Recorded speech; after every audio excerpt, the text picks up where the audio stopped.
Hi, இன்றைக்கி பார்த்திங்கன்னா நம்ம மணத்தக்காளி கீரை மசியல் பருப்பு போட்டு எப்படி நம்ம கடையிறதுன்றதை தான் இந்த வீடியோவில் நான் காட்டியிருக்கேன்.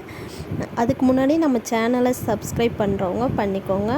Welcome to our channel Priya Naveen family.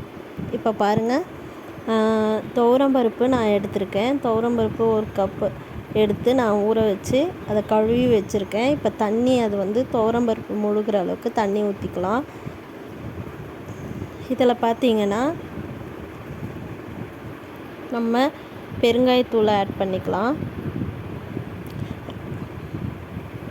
பெருங்காயத்தூளை add பண்ணிவிட்டு அதுக்கு அடுத்தது பார்த்திங்கன்னா மஞ்சத்தூள் சேர்த்துக்கிறேன். மஞ்சத்தூள் இதில் சிறுபருப்புலாம் சேர்ப்பாங்க, நான் வெறும் துவரம்பருப்பு சேர்த்துக்கிறேன். பூண்டு சேர்த்துக்கலாம். அது கூட சின்ன வெங்காயமும் 1 தக்காளியும் சேர்த்து கட் பண்ணி வச்சுருக்கேன், அதையும் சேர்த்துக்கலாம். இது எல்லாம் சேர்த்ததுக்கப்புறம் நல்லா கலக்கி விட்டுட்டு இது கூட பார்த்திங்கன்னா கொஞ்சமாக ஆயில் சேர்த்துக்கோங்க. நம்ம பருப்பு பொங்கி வெளியில் ஊற்றாமல் இருக்கிறதுக்கு சீக்கிரம் வெந்துடும், அதுக்காக தான் நான் இதை ஊற்றிருக்கேன். இப்போ பார்த்திங்கன்னா பருப்பு நான் 2 விசில் விட்டு எடுத்திருக்கேன். இந்த மணத்தக்காளி கீரையை நம்ம வாஷ் பண்ணி கட் பண்ணி வச்சுருக்கோம். ஃபுல்லாக போடாமல் முழு இலையாக போடாமல் இந்தமாரி கட் பண்ணி வச்சிங்கன்னா உங்களுக்கு சீக்கிரமாக வெந்துடும். அதேமாரி மசியவும் சீக்கிரமாக மசிஞ்சிரும். இப்போ பாருங்கள், நான் இந்த மாதிரி குக்கரில் ஆட் பண்ணியிருக்கேன். இந்த மணத்தக்காளி கீரை அவ்வளோ உடம்புக்கு நல்லதுங்க. இப்போ வயிறு புண்ணாக இருக்குது, இல்லை வயிற்றில் புண்ணு அந்தமாரி இருக்கிறவங்க இந்த மணத்தக்காளி கீரையை நீங்கள் சாப்பிடலாம். நிறைய வெரைட்டி இருக்குங்க. இதில் மணத்தக்காளி இப்போ நான் பருப்பு போட்டு கடைஞ்சிருக்கேன். அதே பொரியல் பண்ணி சாப்பிடலாம், கூட்டு வச்சு சாப்பிடலாம், நிறைய இது இருக்குங்க. கண்டிப்பாக இந்த வாரத்தில் 2 தடவை கீரையை சேர்த்துக்கோங்க. இந்த கீரைன்னு இல்லை, நம்ம ஏதாச்சும் ஒரு கீரை நம்ம வாரத்துக்கு 2 தடவை சேர்த்துக்கணும். இப்போ பாருங்கள், மண் சட்டி எடுத்திருக்கேன். நான் வேக வச்சது நல்லா வெந்திருக்கு. கீரையும் பருப்பும் சேர்த்து அந்த மண் சட்டியில் நம்ம ஆட் பண்ணிக்கலாம். உப்பு போட்டுக்கிறேன்.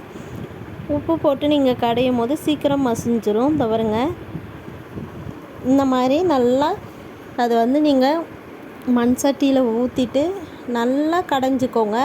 நான் கீரையை கட் பண்ணேன் இல்லையா, கட் பண்ணி நீங்கள் முழு இலையாக போடாமல் முழு இலையாக போட்டிங்கன்னா அது சீக்கிரம் வேகாது.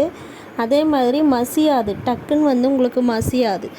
அதுக்காக தான் நான் அந்த கீரையை அலசிட்டு நம்ம துண்டு துண்டாக கட் பண்ணி போட்டால் இந்த மாதிரி சீக்கிரம் உங்களுக்கு வெந்துடும். ஓகேங்களா? இப்போ தாளிச்சுக்கலாம்.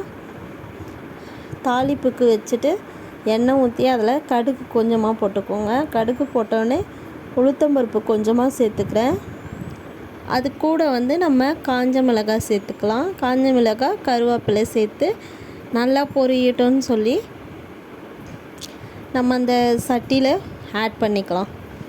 ஆட் பண்ணிவிட்டு கொஞ்சமாக இன்னொரு தடவை அதை கடைஞ்சிக்கோங்க. நான் பச்சை மிளகாலாம் சேர்க்கலை, அப்படியே ஆட் பண்ணி கடைஞ்சதுக்கப்புறம் பார்த்திங்கன்னா இந்த மாதிரி தாங்க இருக்கும். உங்களுக்கு சாதத்துக்கு ரொம்பவே சூப்பராக இருக்குங்க. சுட சுட சாதம் வச்சு நீங்கள் சாப்பிடும்போது ரொம்ப டேஸ்ட்டாக இருக்கும் உங்களுக்கு. கண்டிப்பாக இதை ட்ரை பண்ணி பாருங்கள். வாரத்துக்கு 2 முறை கண்டிப்பாக கீரை சேர்த்துக்கோங்க, உடம்புக்கு அவ்வளோ நல்லதுங்க. நான் இப்போ சாதத்துக்கு கூட நம்ம அப்பளம் நான் பொரித்து எடுத்திருக்கேன். அந்த அப்பளமும் சாதத்து கூட கீரையும் சேர்த்து சாப்பிட்டுக்கலாம். பாருங்கள், நம்ம சேனல் ஃபர்ஸ்ட் டைம் பார்க்குறீங்கன்னா மறக்காமல் சப்ஸ்கிரைப் பண்ணிவிடுங்க. பிடிச்சிருந்தால் லைக் பண்ணுங்கள். தேங்க்யூ.